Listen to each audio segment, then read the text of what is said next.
ලංකාවට දීලා තියෙන ඩොලර් බිලියන 4 හෙට දෙන්න කිව්වනම් ලංකාව බුදි. ලංකාවේ ආර්ථිකය බුදි.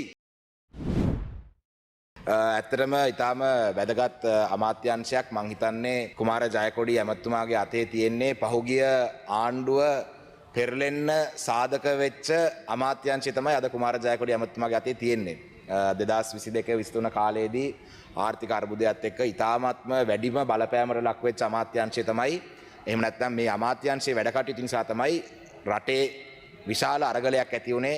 මං හිතන්නේ ඇමතිවරු කිව්වා තෙල් ටැංකි තෙල් නෑ මෙච්චර කාලයකට කියලා කිව්වා කරන්ට් කපන්න ඕන. ඉතින් අරගලයක් ඇති වෙලා ඔබතුමාලා අද ආණ්ඩු පක්ෂේ බලයට එන්න ප්‍රධාන සාධකයක් උනේ අද ඔබතුමා බාර ඉන්න මේ අමාත්‍යාංශය. ඉතින් ඔබතුමාලත් මේ අමාත්‍යාංශය මේ ආණ්ඩුව බාර ගන්නකොට මේ අමාත්‍යාංශය හරහා කරන වැඩ පිළිබඳව රටේ ජනතාවට කරන්න බැරි පොරොන්දු රාශියක් දුන්නා. ඒ කියන්නේ ඒ කාලේ පොරොන්දු දෙනකොටම අපිට නම් ලොකු කල්පනාවක් තිබ්බා කොහොමද මේ පොරොන්දු දෙන්න ඉෂ්ට කරන්න යන්නේ. ඒ කියන්නේ ඉතා පැහැදිලිවම කාංචන විජේසේකර හොරකම් කරපු නිසා නෙමෙයි තෙල් මිල ඒ ප්‍රමාණය තිබ්බේ. ඒ තෙල් වලට ගහන බදු නිසා. ඉතින් ඒ වගේ තත්ත්වය තෙල් මිල නිසා.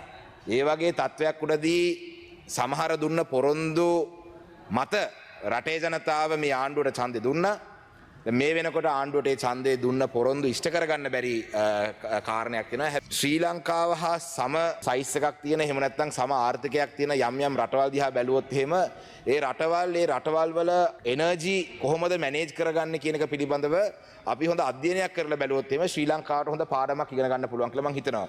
මම උදාහරණයක් වශයෙන් ගත්තොත් එහෙම ගරු නියෝජ්‍ය කතානායකතුමනි නේපාල් භූටාන් වගේ රටවල් අද ඒ රටවල් වල එනර්ජි සිකියුරිටි කියන එක ඉතාම ඉස්සරහින් තියෙන තැනක්. ඒ වගේම තමයි ඒ එනර්ජි සිකියුරිටි එක ඒගොල්ලන් එස්ටැබ්ලිෂ් කරගෙන තියෙන්නේ ඒ අවට තියෙන රටවල් සමග ගනුදෙනු කිරීමේදී පවර් ඇන්ඩ් එනර්ජි සෙක්ටර් එකේ. ඉන්දියාවේ සමස්ත එනර්ජි රික්වයර්මන්ට් එක 2035 වෙනකොට 140කින් වැඩි වෙන්න තියෙනවා. ඒතකොට 2035 වෙනකොට 140කින් එක වැඩි වෙන්න තියෙනවා නම් ඒක තමිල්නාඩු වල නම් වැඩිපුරම වැඩි වෙන්නේ.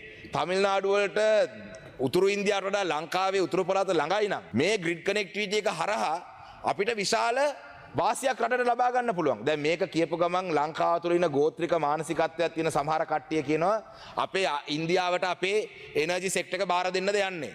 නැත්තම් පහුගිය කාලේ දැන් නම් ඒ කියපු කට්ටිය ආණ්ඩු පක්ෂේ ඉන්නේ. ඒක නිසා මම හිතන්නේ ඒක වැඩි ගැටලුවක් වෙන්නේ නැති වෙයි. හැබැයි මේ වගේ කාරණා කියපු කට්ටිය. ගරු නියෝජ්‍ය කතානායකතුමනි ඉන්දියාවට ඕනේ නම් ලංකාව අඩපණ කරන්න ලංකාවට දීලා තියෙන ඩොලර් බිලියන 4 හෙට දෙන්න කිව්වනම් ලංකාව බුදි. ලංකාවේ ආර්ථිකය බුදි. එසැන ජනතාවගේ තොරතුරු දැනගැනීම